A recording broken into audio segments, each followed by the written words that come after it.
Akaseera kano nalaba nga Charles agamba Harriet namugamba nti tetwalindirira kiwedde olwaleero ne baggulawo tiwali bya babalira.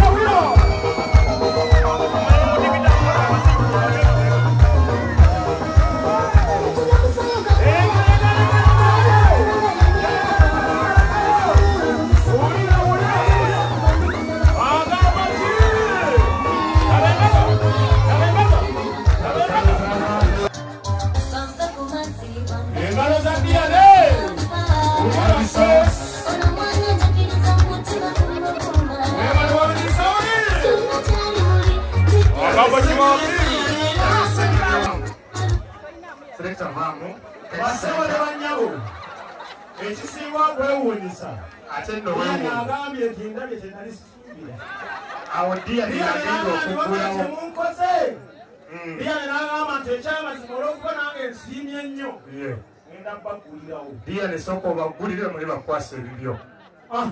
Munaye boyaniriza yimwangu okuwacho mwati. Kwasa mami. Dia ne mami agamba nti tekisenta kwasa abagole. Kabakwate kirabo kibagenda okuwa Diane. Diane yagwe mbintu. Bwekuba ko ubaka tunawo. Kuba tekoli bubaka na efe tukitegedde abakitegedde. Diane gwe mbintu. Abalala bakubuji. Harriet ne Charles abantu bamwe bagambye bajje baveero naffe tubagala.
Era tukubira omukama Katonda engalo ez'amaanyi kubanga abagole batwegaseeko. Weewaawo. Akati nno akaseera kano ng'abagole baffe bakyali waggulu tugenda kufuna bakitaffe mu Katonda batuwe essaala ate eyaniriza abagole mu kifo kino.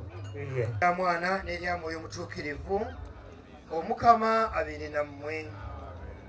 Katonda kitaffe tukwebaza ekirabo eky'obulamu, tukwebaza ekirabo ekyamutirimu nnyo, ate tukwebaza n'abagole baffe Charles ne Harriet. Tukusaba mukama obatukuumire ebiragaano bibafunye si byabwe wabula by'ekereziya, basobole okuweesa ekereziya ekitiibwa ate naawe okuweesa ekitiibwa. Tukwebaza mukama abantu bonna abakwatiddeko okutuuka ku ekkula lino, buli omu wajje mukama gwoba omuddizaawo. Tusaba mukama taata bino ebyokulya ebituli mu maaso obiwa omukisa, biviremu amaanyi agakola obulungi n'okwongera okuweesa ekitiibwa mu nnya lya Paatiri n'erya Mwana n'erya Mwoyo Mutuukirivu. Nalaba nga buli muntu atunula ku mbonetu omukolo gwa Harriet twagunyumiddemu ne batuula kagambo kamu kokka. Baguddeyo bugudde. Mukolo si gwammwe ne mubivaamu. Harriet wamu ne Charles tubawerekedde ffe tubiveemu ebyaffe si bya ddala n'engalo nga bwe zivuga okutuuza abo saagala bagweyo bugwi.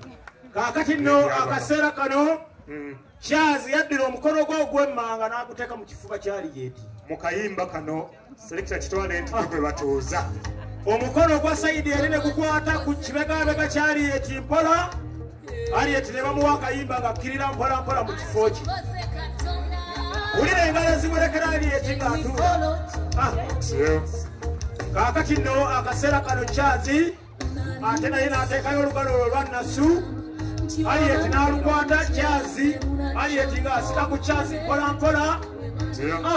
Abagole bano batwanirize bongera tukakasa nti tuli mu kifo kituufu. Kuba abagole bano Charles ne Harriet. Kale ne baba tugane tuli mu kiki. Abagenyi abakulu ab'olunaku olwaleero Mwami Muzinge ne Harriet bakabona ba Katonda abakulembeze b'ekitundu ya Ssenyange ekiri mu Masaka City mu Nyendo Mukunge Division. Tubaaniriza nnyo banyabo ne basebo mwebale kujja abagenyi baffe Mwami Muzinge ne mukyala tubaaniriza nnyo okutuweesa ekitiibwa mu kyalo kyaffe. Mwebale nnyo bannange, mwebalire ddala era nsaba Katonda abongere obuwangaazi kyemutuuseeko mukituukirize bulungi nnyo. Banyabo ne basebo kulwa obudde ndaba butandise okutambula kankomaawo ekitundu kiri mu mbeera nnungi era buli kintu kyonna kiri mulaala. Mwebale nnyo banyabo, mwebale nnyo basebo ne banyabo, mwebale nnyo. Akabyuma jawo nabula. Kakasooke tumuwulire. Situmumanyi bulungi naye tunaamumanya. Nze namulozezzaako dda. Okay. Tutandise ekyemisana mpola mpola. BMM toyanzeke kuteekyawo wooli. Abantu bogezaako okubalansinga. Teekateeka omukolo guno. Yakoze ku ddipo jangu ondabe olw'okukwagala okutereezaamu. Abaami n'abakyala tomulumbaniriza. Mwebali nnyo mwebali eddala. Abako abatuwa. N'amulaba wa Charles tongera obbaniriza abasebo ne banyabo. Mwebali nnyo mwebali ddala okujja mu mukolo guno. Owali ozibikidde ng'awatali gumba. Taata ekyamazima. Okwo kuba kuteeka mu lubuto. Tutandise okufuna ekyemisana. Sineyasiya tutandise okulaba. Omusajja akuba ekifaananyi nga naye atuula ekifaananyi kiri mu ye. Yasiya studios walina ku bulamu kiri ndowooza.